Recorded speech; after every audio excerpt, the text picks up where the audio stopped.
दगडूशेठ हलवाई गणपतीचे दुर्मिळ वैशिष्ट्य म्हणजे या गणपतीचे नाव भक्ताच्या नावावर ठेवले आहे. अनेक दशकं या गणपतीला बाहुली हौदाचा गणपती म्हणून संबोधले जात होते, कारण हा गणपती पुण्यातील कोतवाल चौडीजवळील जलाशयाजवळ वसलेला आहे. सन 1968 साली मंदिर ट्रस्टने या बाप्पाचे पहिले भक्त दगडूशेठ हलवाई यांचे नाव दिले.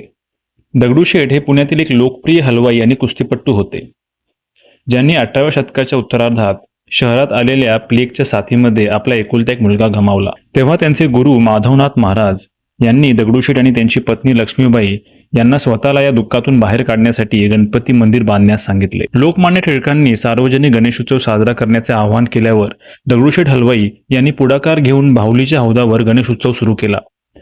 कुशल कलाकार बालाजी पाटोळे यांनी श्रीमंत दगडूशेठ हलवाई मंदिरासाठी पहिली गणेश मूर्ती तयार केली आणि ती 19 फेब्रुवारी 1893 रोजी स्थापन करण्यात आली.